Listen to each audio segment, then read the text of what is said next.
안녕하세요. 살을 베는 듯한 찬바람이 나부끼는 날씨네요. 추워지니 생각나는 일이 있습니다. 이제는 따뜻하고 포근한 날만 간직하고 싶어 차갑디 차갑던 살얼음 같은 기억을 이 기회를 통해 털어내보려 해요. 저는 40대 초반의 주부입니다. 제 남편과 저는 부모님의 주선으로 마련된 맞선 자리에서 처음 만나게 되었어요. 당시 나이가 26이었던 터라 무슨 맞선이냐며 부모님께 어린 딸을 그렇게 남에게 보내고 싶냐고 눈물까지 쏟으며 거부했었죠. 하지만 처음이자 마지막이라며 좋은 사람이라는데 놓칠 수 없다고 애원하듯 몇 날 며칠을 저에게 부탁하는 통에 나갔던 거예요. 그런데 민망하게도 그때 처음 본 남편과 눈이 맞아버렸고 짧은 연애를 마치고 결혼까지 하게 됐어요. 제 남편은 성인이 되자마자 사업을 시작했고 많은 사업을 하면서 시행착오를 겪었어요. 그로 인해 얻은 노하우로 결혼 직전에 시작한 사업이 대박을 쳤어요.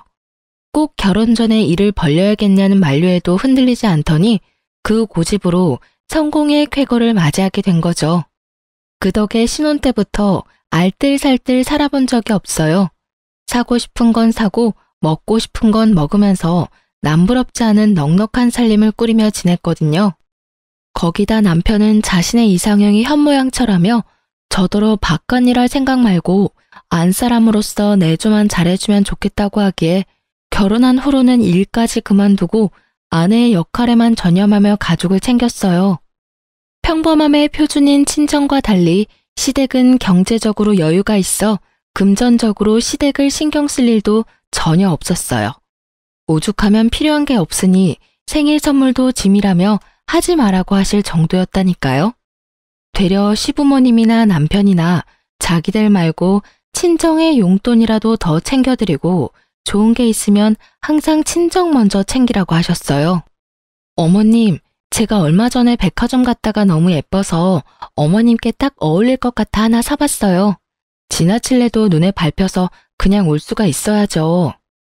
아유, 뭘 이런 걸 사와. 그 돈이면 네가 필요한 거나 하나 더 사지. 참, 나 줄 게 아니라 사돈댁한테 잘 어울리겠네. 사돈댁한테 선물해줘. 하지만 이건 어머님 생각하면서 산 건데 어떻게 저희 엄마한테 드려요. 이번만 받아주세요. 네? 내가 우리 며느리 성의 봐서 이번만 받는 거야. 알겠어? 다음부터는 굳이 챙길 필요 없어. 정 챙겨주고 싶으면 아들이랑 시간 내서 밥이나 함께 하고 말자. 그래도 오고 가는 정은 함께 식사하는 자리에서 시작하니 말이야. 그럴게요. 이야기 나온 김에 그럼 약속 잡을까요? 남편이 일 때문에 바쁘니까 미리 시간을 잡아야 맞추기 수월하다고 하더라고요. 제가 근사한 곳으로 예약할게요. 분위기 있게 오붓하게 식사해요. 그래, 좋다. 사돈댁이랑도 날 잡아서 외식도 좀 하고 우리랑만 자리 마련해서 함께 시간 보내면 얼마나 서운하시겠어. 귀한 딸 빼앗겼다는 원망 나는 듣기 싫다. 이런 시댁을 만난다는 건 정말 행운 아닌가요? 며느리와 사돈댁에 이렇게 신경을 써주는 집안이 몇이나 되겠나 싶었어요. 그러니 당연히 저도 친정 부모님도 시집을 잘 왔구나 하는 생각이 많이 들었죠. 이 덕에 저는 가족 중 그 누구의 눈치도 볼 필요 없이 원하는 만큼 얼마든지 친정을 챙겨왔어요. 경제적으로는 용돈을 자주 넉넉히 드렸고 쇼핑을 가서도 꼭 친정 부모님 것을 구매해 선물했어요. 외동인 제 아이의 교육도 부족하지 않도록 연령에 맞게 좋다는 것은 다 시켜봤을 정도로 투자했고요. 저도 원하는 게 생기면 금액에 연연하지 않고 샀어요.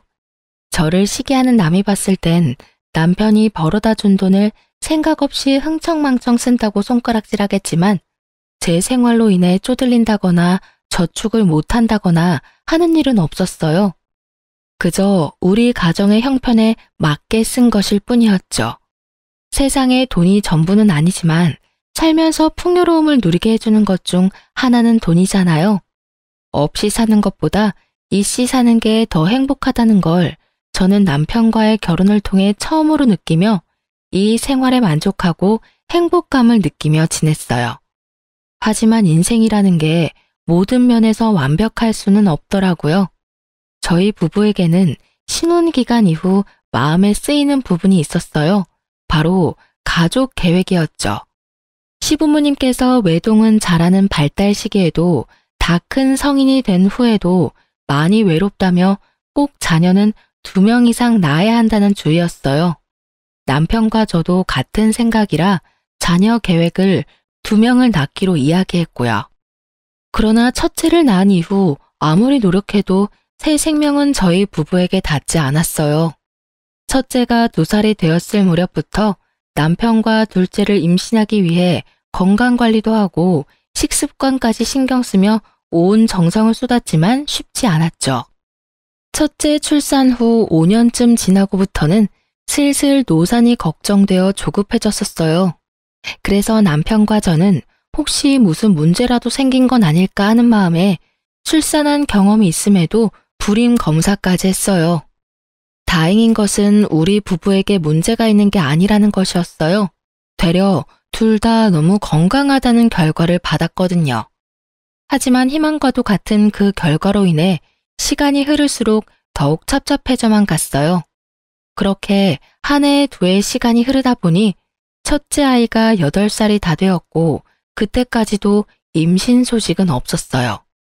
결국 결혼한 지 10년 가까이 되어가니 둘째 임신이 되지 않는 것이 전부 제 탓으로 돌아오기 시작했습니다.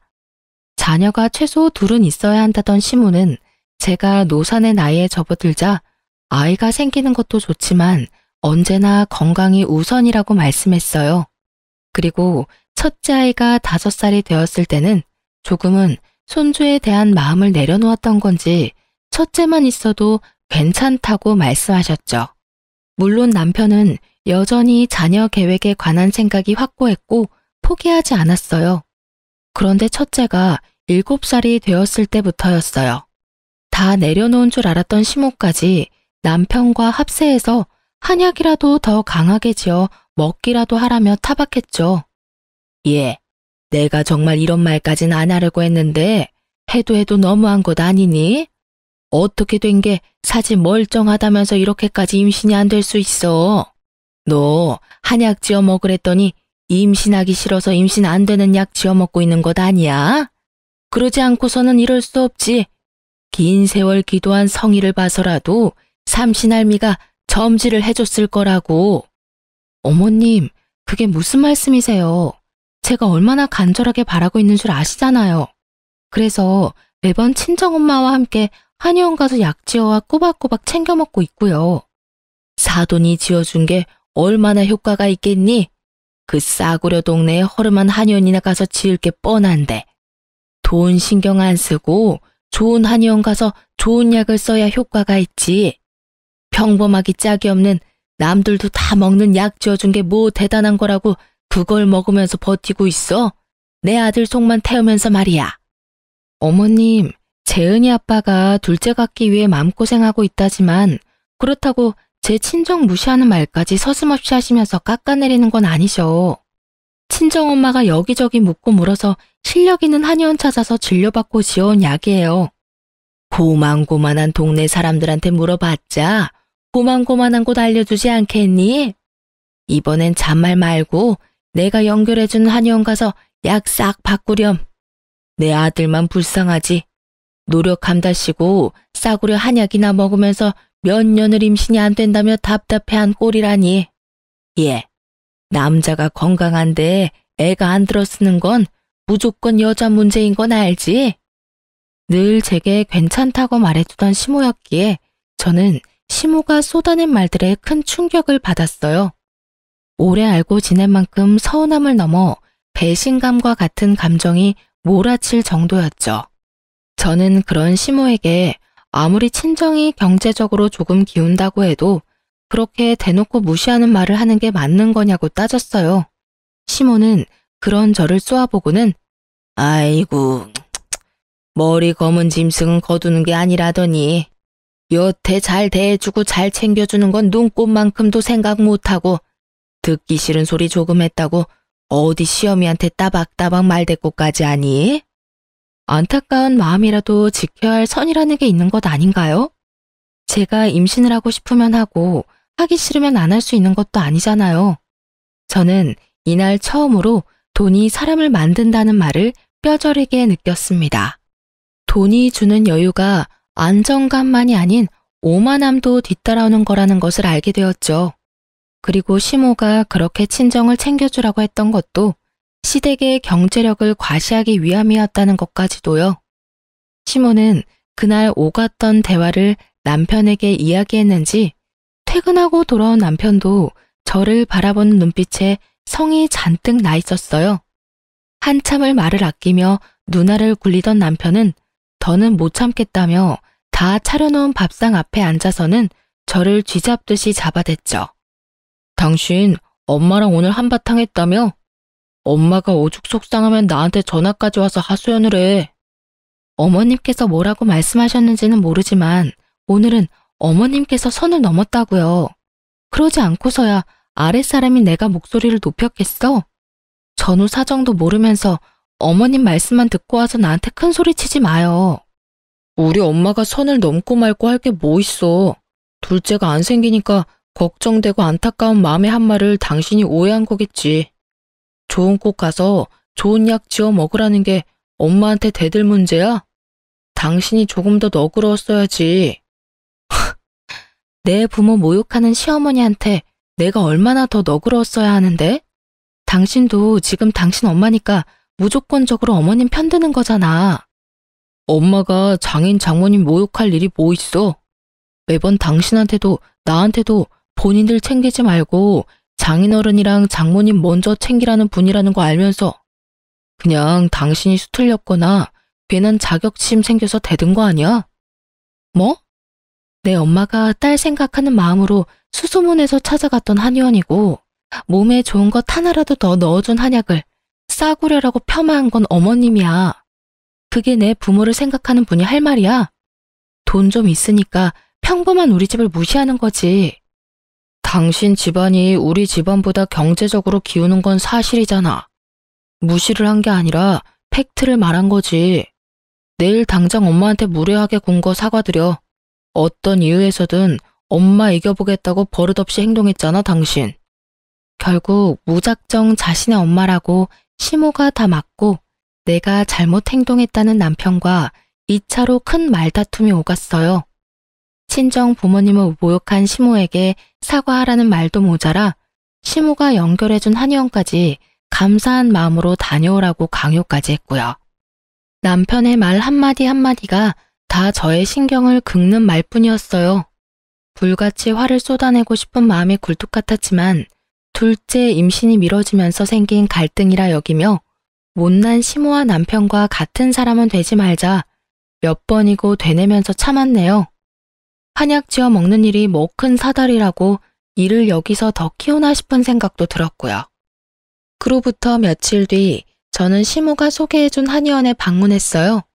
시모가 당신 눈으로 꼭 가는 걸 확인해야겠다며 같이 가자고 성화했지만 저는 극구 사양하고 혼자 방문했어요.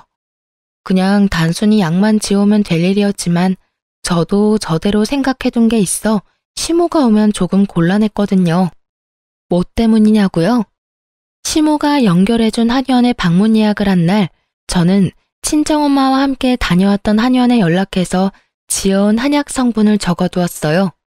그리고 시모가 알려준 한의원에 가서 진료를 볼 때 이미 한약을 먹고 있으며 조금 더 첨가하는 정도로만 해서 추가로 지어달라고 요청했거든요. 한의사분께는 이 사실을 시댁에 비밀로 해달라고 간곡히 부탁드렸고요. 저 역시 시모는 물론 남편에게까지 구구절절 이야기하지 않았어요. 그냥 잘 다녀왔고 좋은 약으로 새로 지어왔다고만 말한 뒤 약을 받은 것까지 확인시켜 드렸어요. 그제야 이 갈등은 일단락이 되었죠. 그 뒤로 한동안 저는 친정엄마와 시모가 알려준 한의원 모두 방문하며 같은 약을 똑같은 방식으로 매번 지어 먹었어요. 엄마의 정성도 너무 소중했고 시댁과의 갈등을 또다시 만들고 싶지 않아 선택한 방법이었어요. 제 마음 편하자고 한 행동인지라 지금 생각해봐도 번거롭긴 했지만 나름 제 방식으로 잘 대처했다 생각이 드는 건 어쩔 수 없네요. 이 방법으로 한약을 지어 먹은 지 반년쯤 지났어요. 다행히 그 기간 동안 시댁이나 남편과의 마찰은 없었고요. 반년이란 시간 동안 한약도 잘 챙겨 먹고 매달 가임기를 놓치지 않고 잘 계산해 숙제도 꾸준히 했거든요. 하지만 길다면 긴 시간임에도 여전히 둘째 임신은 깜깜무소식이었어요. 되려 생리불순으로 인해 기대와 실망감만 반복해서 심어줄 뿐이었죠. 결국 저는 시댁에 완전히 찍혔어요. 시모는 이렇게 정성을 들였어도 소식이 없는 건 남편과 저 사이에 저는 아이가 없는 게 뻔하다며 삼신할미가 점지해줄 생각이 없는데 돈 낭비, 감정 낭비해서 뭐 하느냐고 하더라고요. 남편도 이제 포기라며 이 정도 했으면 생겼어도 진작 생겼어야 한다고 제게 혹시 자기 몰래 피임을 했던 건 아니냐는 말까지 됐어요. 그리고 그 시기를 기점으로 남편이나 시부모님이나 저를 거들떠보지도 않았어요. 아니, 저를 향한 무시가 날로 심해져 갔다는 표현이 더 정확하겠네요. 시모는 뻑하면 저를 시댁으로 불러서는 밖에 나가 일을 하는 것도 아니고 이제 임신 준비를 핑계로 몸살일 필요도 없지 않냐며 갖은 집안일을 시켜댔어요. 심지어는 날이 추워지니 기력이 쇠해지는 것 같다며 저더러 3일 동안 푹 고아서 곰탕을 만들어 오라는 둥. 컨디션이 안 좋으니 첫째 아이를 친정에 맡기고 시댁에 들어와서 나흘만 자기 대신 집안 관리도 좀 하고 시부모님 식사 준비도 좀 하라고 명령까지 했어요. 한 번은 시모가 친구들과 해외여행을 5박 6일로 다녀온 적이 있어요. 그때 제가 틈틈이 시댁에 가서 시부의 식사를 챙겼고요. 그런데 해외여행을 마치고 온 시모가 시댁에 도착하자마자 제게 전화해서는 성을 내는 거예요. 시모의 말에 저는 잠자코 듣고 있어야 하나 싶은 생각이 들 정도로 어이가 없었어요. 시모가 제게 화를 낸 이유는 정말 말도 안 되는 내용이었거든요. 당신이 해외여행을 갔다 돌아오는 날이면 시댁에 와서 자기를 맞이해야 하는 것 아니냐는 거였죠. 자기가 멀리 다녀왔으니 힘들 걸 생각해 자신의 짐을 정리해줘야 한다면서요. 결국 저는 참지 못하고 시모에게 한 소리 해버리고 말았어요. 예, 넌 눈치가 없는 거니? 아니면 내 성질을 돋우고 싶은 거니? 시험이 내가 멀리 해외까지 다녀왔으면 도착할 시간에 맞춰 시댁에 와 있어야지. 내가 이런 것까지 알려줘야 하니? 둘째 임신 때문에 금이 아오기 할 땐 몰랐는데 왜 이리 생각이 없는 건지.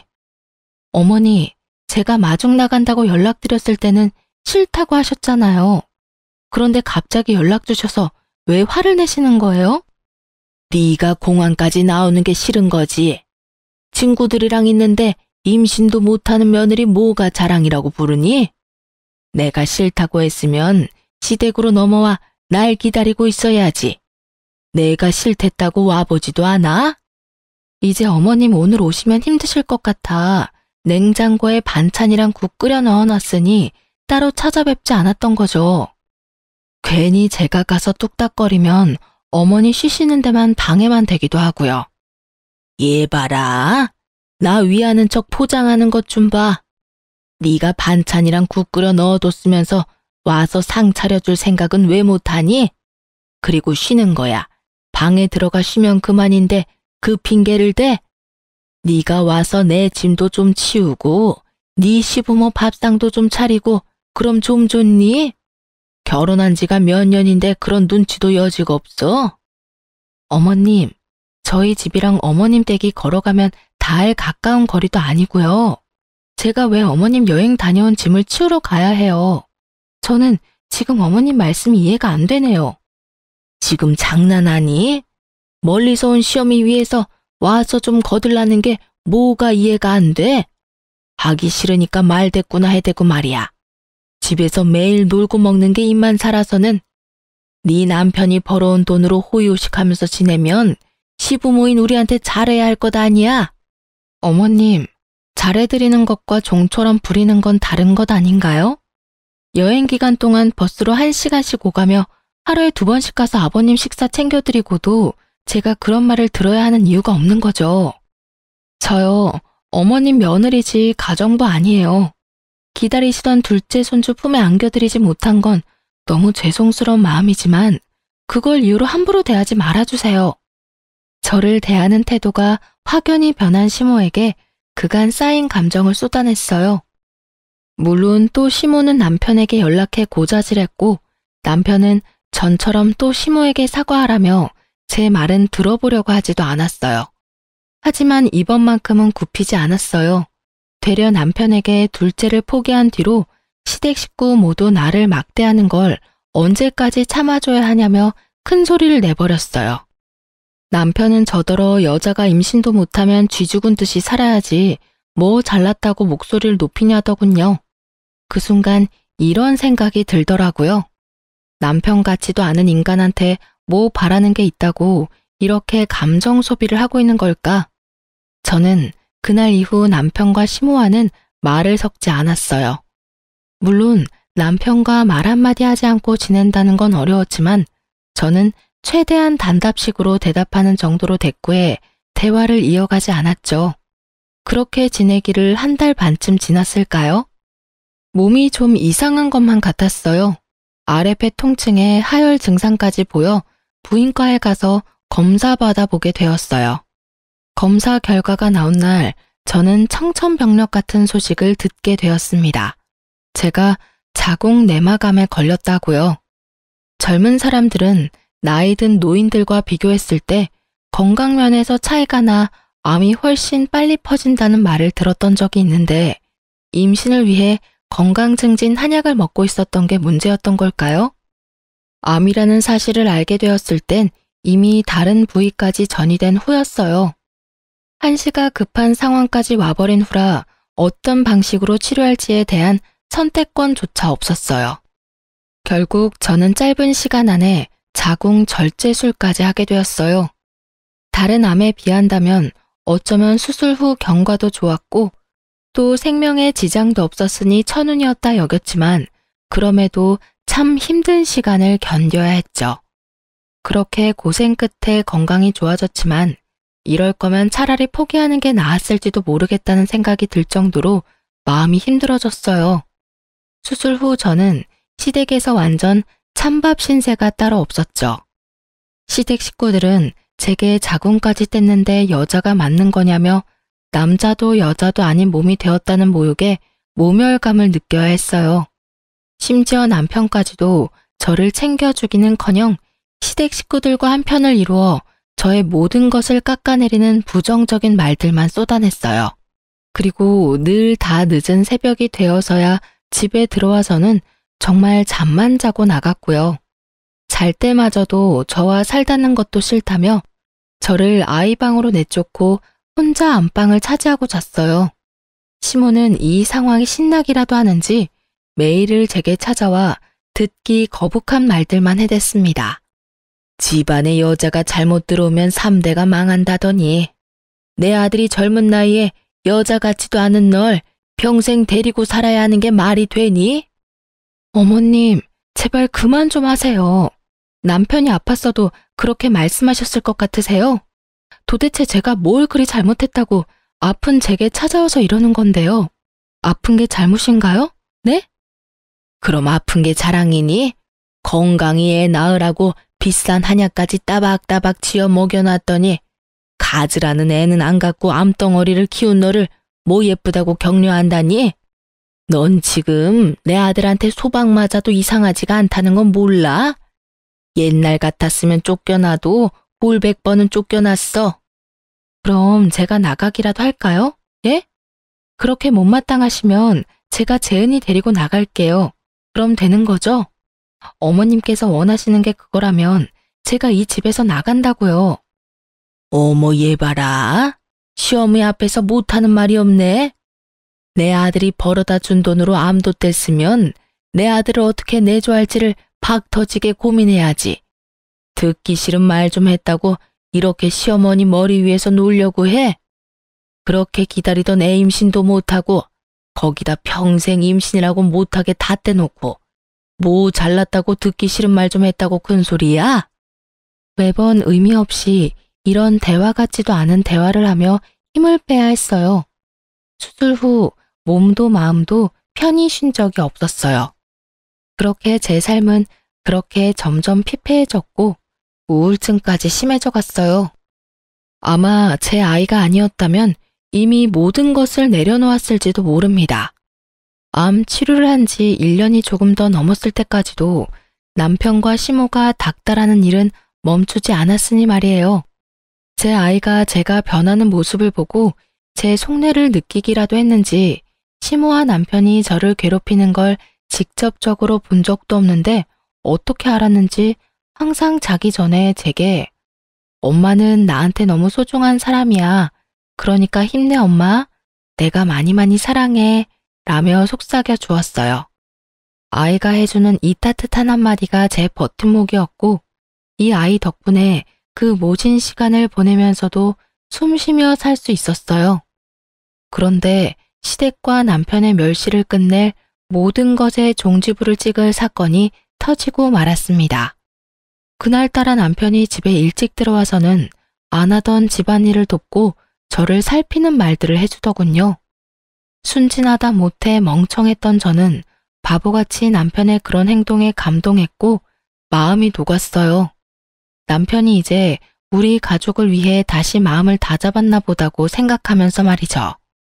하지만 며칠 뒤 남편이 행동을 잠시 고쳐먹었던 그 이유를 알게 되었어요.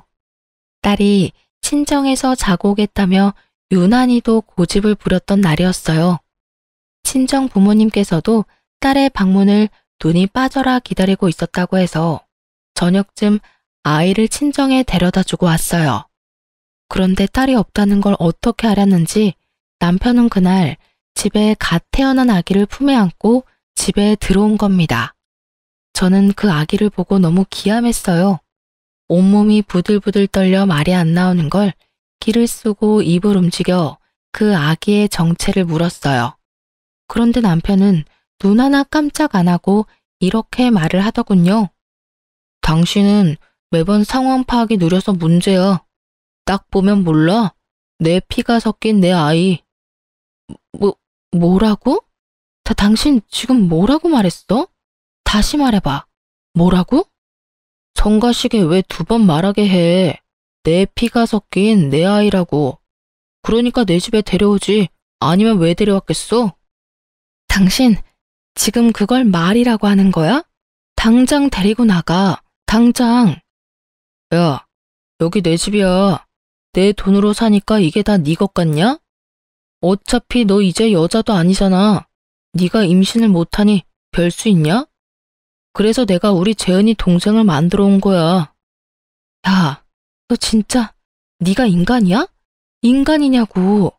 재은이 동생? 말 같지도 않은 소리 짓거리지 마. 넌 그냥 멀쩡한 가정 두고 바람핀 인간 쓰레기야, 이 쓰레기 자식아. 말이 심하네. 네가 둘째 임신이 잘 됐으면 내가 밖에서 애를 만들어 왔겠냐? 이게 다 네가 문제라 내가 수습한 거 아니야. 어차피 애 엄마는 애 키울 자신 없다니까 그냥 우리 애로 키우면 그만이야.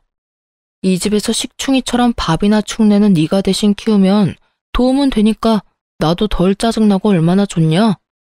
나 일 덜 끝나서 나가야 되니까 집에서 애나 잘 봐. 남편은 자기가 번 돈으로 집에서 밥 축내지 말고 남의 여자한테서 낳아온 애를 키우라며 안고 있던 아기를 침대에 누이고는 그대로 집을 나가버렸어요. 제가 아무리 울부짖으며 남편을 불러세워도 들은 척도 하지 않고 말이에요. 저는 부들거리는 손으로 시모에게 연락해 네 귀한 자식이 바깥에서 바람을 피는 것도 모자라 애까지 만들어 왔다고 당장 애를 데리고 가라고 보성을 지르며 난리를 쳤어요. 시모는 제 말이 채 끝나기도 전에 집으로 오겠다며 전화를 끊더군요. 저는 그런 시모가 아무리 못됐어도 사람은 사람인가 보다 싶었지만 그건 제 착각이었어요. 남편보다 더 시모가 악질이라는 사실을 시모가 우리 집에 오자마자 깨닫게 되었거든요. 시모는 현관을 열어주자마자 포르르 안방 침대로 가서는 아기를 보고는 좋아서 어쩔 줄을 몰라 하더군요. 아기가 잠든 후에야 나와서는 제게 하는 말이 가관도 이런 가관이 없었어요. 전화로 하도 난리를 피워서 오긴 왔다만 도대체 뭐가 문제라고 이 난리니? 네가 네 아들이랑 살면서 그동안 쓴 돈을 좀 생각해봐라. 결혼하고 지금껏 네 친정에 쏟아부은 돈이며 네가 쓴 돈까지 전부 갚으며 산다고 생각하면 되는 것 아니니? 그게 말이 된다고 생각하세요? 바람핀 것도 모자라 남의 여자가 낳은 아이를 제가 도대체 왜 키워야 하는데요? 어머님도 재은 아빠도 진짜 사람도 아니네요. 양심이라는 게 없어요? 지금 그걸 말이라고 짓거리시냐고요. 예, 목소리 낮춰. 우리 둘째 깨면 어쩌려고 이래? 네가 내 아들 돈 쓰며 편하게 지냈으면 너야말로 양심 있으면 입 닫고 조용히 애나 키우며 살렴. 이혼당하고 싶은 거 아니라면 말이야. 제가 왜 제 애도 아닌 아이를 키워요? 제가 머리에 총 맞았어요? 제가 몸이 아픈 거지 머리가 어떻게 된 줄 아시냐고요. 어디 어머님이 바라던 둘째 아이, 어머님이랑 어머님 아들이 알아서 키워보시던가요? 저는 더는 이 집안에 발들이고 있고 싶지 않아 말이 끝나기 무섭게 저와 제 딸아이 짐을 챙기기 시작했어요. 시모는 그런 절 보더니 감히 어딜 나가려고 짐을 싸냐며 제 옷을 잡아 끌고 짐가방을 뒤엎으며 방해해댔죠. 그렇게 몸씨름을 한 지 30분쯤 지났을까요? 아기가 잠이 섞였는지 울음을 터뜨렸고 시모는 불이 나게 아이에게가 어르고 달래며 제게 욕설을 해대며 짐가방을 발로 차댔어요. 저는 더는 안 되겠다 싶어 짐이고 뭐고 그냥 집을 나서려는데 현관이 열렸어요. 그런데 이 개념 상실한 인간이 일이 있다고 나가놓고 애 엄마라는 여자를 끼고 집을 들어온 겁니다. 저는 그 정신 나간 것들을 보자마자 눈이 뒤집혀 노발대발을 하며 남편의 머리채를 잡았어요. 옆에 서 있던 상간녀가 놀란 토끼 눈을 하고는 저를 뜯어말리기 바빴죠. 뒤에서 시모가 한 팔로 제 허리를 잡고 당기는 바람에 남편과 떨어졌고 그 순간 시모가 상간녀에게 건넨 말에 몸에 힘이 쭉 빠졌어요. 시모는 그 상황에서 상간녀에게 사과를 하는 거예요. 전혀 정신이 나간 여자라며 많이 놀랐으면 미안하다고 말이에요. 네, 시모와 상간녀는 첫 만남이 아니었던 거죠. 이미 서로 잘 알고 지낸 듯 이 상황에서도 대화가 물 흐르듯 자연스러웠어요. 따져 물을 필요도 없이 그들의 관계를 알았어요. 그 아이의 친모라는 여자는 저와 맞선을 보기 전에 남편과 맞선을 봤던 여자였고 어렸을 적부터 남편과는 동네에서 함께 자란 여자더라고요. 남편이 결혼 초에 그렇게 많이 이야기했던 동네에서 자기가 좋다며 따라다니던 여자예요. 어떻게 아냐고요? 시모가 너무도 자연스럽게 상간녀의 이름을 부르더니 날로 예뻐진다. 애를 낳고 나니 이제 성숙한 얼굴이 도드라진다. 이렇게 말하더니 모를 수가 있나요? 둘째 아이를 임신한 건 셋이서 작당 모의해 만든 결과였던 거예요. 상간녀가 넋이 빠진 제게 한 말을 듣고 바로 알 수 있었죠. 언니, 아니, 뭐라고 불러야 하나? 좀 어렵네. 아무튼 이런 상황 유감이네요. 사실 5년 전부터 오빠랑 진지하게 만나기 시작했는데 이렇게 애까지 생겨버렸어요. 난 지우려고 했는데 오빠 어머니가 간곡하게 부탁하셔서 어쩔 수 없었어요. 언니는 애도 못 낳게 되셨다면서요? 그냥 언니 애라고 생각하고 잘 키워주세요. 엄마라고 애 찾을 일은 없을 거니깐요. 넌 뭘 그런 걸 다 설명하고 있어. 그냥 조용히 우리 애나 잘 키워줄 가정부라 생각하면 그뿐인걸. 그래, 저 정신 나간 것이 지금은 저래도 이미 돈 쓰는 맛을 알아서 좀 지나면 입 다물고 애나 돌보면서 살 것 뻔한데 구구절절 입 아프게 설명할 필요 없다. 그거 말곤 쓰임도 없는데 양심 있으면 좀 난리치다 말아야지. 상간녀 앞에서 결혼식까지 치른 며느리를 하대하는 걸 듣고 정말 머리에 핀이 하나 빠진 느낌이 탁 들더니 그 뒤로 정말 미치기라도 한 듯 시모와 상간녀 앞에서 남편의 얼굴을 마구 내리쳤어요. 저를 붙잡고 뭐 하는 거냐며 다시 뜯어말리기 시작한 시모의 머리채까지 잡았어요. 육탄전도 이런 육탄전이 없었죠. 시모와의 육탄전은 남편과 상간녀가 뜯어말려 간신히 떨어졌고 저는 산발머리를 한 채로 안방으로 가 남편의 짐을 대충 가방에 우겨놓고는 복도에 집어던져 버렸어요. 그리고 이 집에서 당장 나가지 않으면 경찰을 부르겠다며 고성을 쳤죠. 그러니 남편이 기가 찬다는 표정을 하고는 자기 집이라며 나갈 거면 저더러 나가라고 남편도 소리를 치며 억지를 부리더라고요. 그런데 시끄러운 소리에 옆집 사는 이웃이 나와 자꾸 저희 집을 기웃대기 시작하더니 그제야 눈치가 좀 보였는지 남편은 저를 향해 재수가 없다며 침을 찍 뱉고는 내일 다시 얘기하자며 아기와 불륜녀, 시모까지 모두 데리고 돌아갔어요. 그날 저는 인생에 처음으로 포효하며 눈물을 쏟아냈습니다. 사실 남편이 생각보다 순순히 집을 나간 이유가 있어요. 옆집 이웃의 눈치도 보였겠지만 우리 집은 결혼할 때 친정 부모님이 기죽지 말라면서 모은 돈을 탈탈 털어해준 집이었어요. 처음 신혼집을 알아볼 때 남편은 돈을 더 보태 더 좋은 집에서 살자고 했었지만 제가 극구 반대했어요. 남편의 돈을 더 보태면 부모님이 해준 집의 의미가 희미해질 것만 같았거든요. 남편은 이 집이 좁다며 불만을 표현했지만 제게는 더없이 크고 값진 집이라 너무 소중했어요. 그래서 결혼 생활 동안 이사갈 기회가 생겼을 때도 절대 가지 않겠다고 버텼어요. 저는 울며 불며 밤을 꼴딱 샜고 해가 뜨자마자 준비를 하고는 이혼 소장을 접수한 뒤 바로 부동산에 가서 집을 내놓았어요. 그리고 집에 있는 저와 아이의 짐을 챙긴 뒤 친정으로 넘어갔습니다. 친정에서는 이 모든 사실을 알고는 제가 그간 용돈이라며 드린 돈을 차곡차곡 모아둔 통장에서 돈을 인출한 뒤 시댁에 찾아가 시모의 면상에 던져버렸어요. 다시는 제게 연락도 하지 말라면서 말이에요. 그 후 저는 친정에 지내며 이혼 소송과 아이에게만 집중하며 지냈고 결국 이혼 소송에서 승소했습니다. 거기다 전 남편의 재산까지 공평하게 나눠 가지게 됐어요. 전 남편의 부적절한 행동으로 양육권도 무리 없이 가져올 수 있었던 게 그나마 다행이었던 것 같아요. 애 욕심 많은 이전 시모와 전 남편이 첫째 아이를 데리고 가려고 이를 갈았거든요. 하지만 이렇게 모든 관계가 정리되지 않았어요.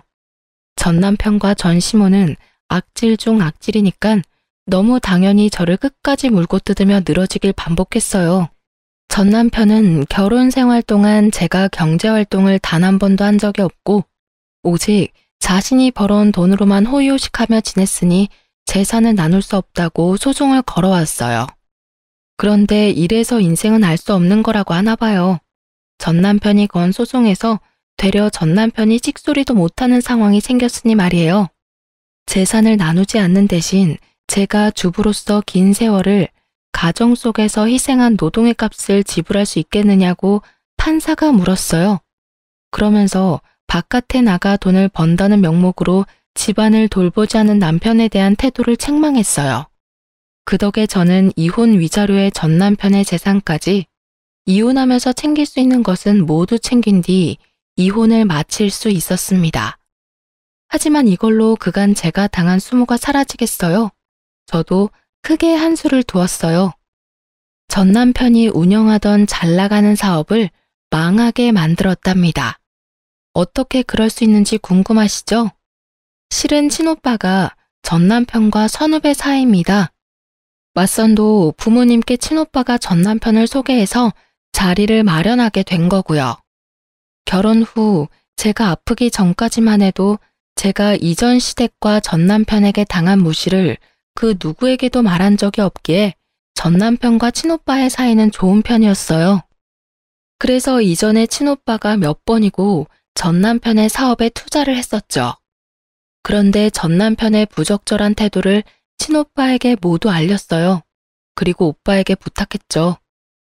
전 남편의 사업에 투자했던 투자금을 회수해달라고요. 친오빠는 이 사실을 알자마자 투자금 전액을 회수했어요. 전 남편은 끝까지 뻔뻔했어요. 저와 우리 가족을 찾아와서는 사업이 망해 다 죽게 생겼다며 자기를 한 번만 살려달라 구걸하더라고요. 이전 시모까지 어떻게 알았는지 찾아와서는 회수했던 투자금을 다시 투자해 주라고 하고요.